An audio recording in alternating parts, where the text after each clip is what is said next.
10 days ago, the funeral took place of Zoe Zaremba from Askew in North Yorkshire. Zoe, who was 25, went missing in June. After a week-long search, her body was discovered near Bedale. She'd been under the care of Tees, Esk and Wear Valley Foundation Trust, which has been criticised following the deaths of a number of vulnerable patients in its care. Well, now Zoe's mother says the wrong diagnosis and a lack of treatment from the trust contributed to her death. Chris Jackson has this special report. The worst thing Zoe ever did was go to mental health and ask for help, because it's killed her. Jean Zaremba, speaking exclusively to Look North about her daughter Zoe. Zoe was treated by the Tees, Esk and Wear Valley Trust. Last year, the CQC closed its children's mental health services at West Lane Hospital and the NHS launched an investigation. Zoe had autism combined with trauma, depressed mood and anxiety. It meant she needed specially tailored treatment and clear communication. Jean says the trust misdiagnosed Zoe in 2018, gave her the wrong treatment, and it made her condition worse. Mental health didn't seem to understand the autism, and they put her on a protocol for a condition she did not have. The protocol in this case was for a personality disorder, which in 2018 a consultant psychologist called in by the trust also said she didn't have. That protocol kills autistic people. What is damaging is the way that staff treat you when you have that diagnosis. Constantly putting you down and knocking your self-esteem. And In what way? They turn it around and say, oh, it's your perception, your expectations are too high, it's your fault, it's the way you behave, and they always turn it around and blame the patient. They don't question their own perceptions, the fact that they may have it wrong. They just don't listen to you. Zoe made numerous suicide attempts. Jean says the trust continued to dismiss them as game playing by a patient with a personality disorder. Her medical notes say Zoe was using threats and self-harm to get her needs met.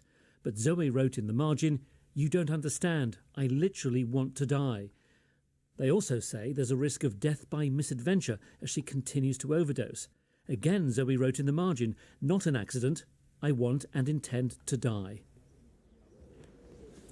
She was desperate, but I think because she was intelligent, they just thought, oh, she's intelligent, she's playing games, but she wasn't. She was desperate. She desperately wanted help and she was struggling. In 2019, efforts were made to remove the misdiagnosis from Zoe's records, and she was treated by a different team. But last month, she was found dead. It destroyed her. It destroyed her. She felt that the only way to escape the misdiagnosis and all the incorrect information that was written about her was to die. So what would you like to happen now? I would like there to be a full investigation and the people that have told lies and not done their job properly to actually be removed from the service. We asked the Trust to respond to Jean's complaint. In a statement, the Trust said it was very sorry to hear of Zoe's death. Their thoughts were with her family and friends. The Trust could not respond to all of the issues raised at this time.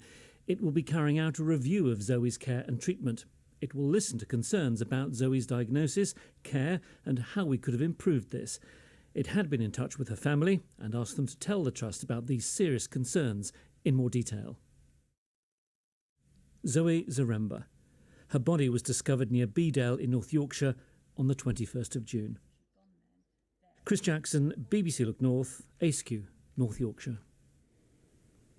A sad story indeed. Well, Chris is here. You were actually in touch, Chris, with Zoe last year, weren't you? That's right. We contacted, Inside Out contacted Zoe and her mum as part of an investigation into allegations that patients, both former and current, at the Tees, Esk and Wear Valleys Trust were at risk of serious harm. And what was it that Zoe told you? Well, Zoe told our researchers that there were good staff at the trust, but there was a readiness to misdiagnose personality disorders. Now, she said that basically gave a licence to the trust to, and I quote, treat you terribly, which of course the trust denied. Now, we were going to interview Zoe on camera, but earlier this year, the team and Zoe decided she wasn't ready. And I understand the trust asked to be put in touch with Zoe and others who'd taken part in the programme. That's right. And we passed on the message, but Zoe flatly refused. She said basically had ignored her complaints. She didn't hold the trust in high regard, and in her words, she felt it was just a token gesture. Oh dear. Chris, thank you for that.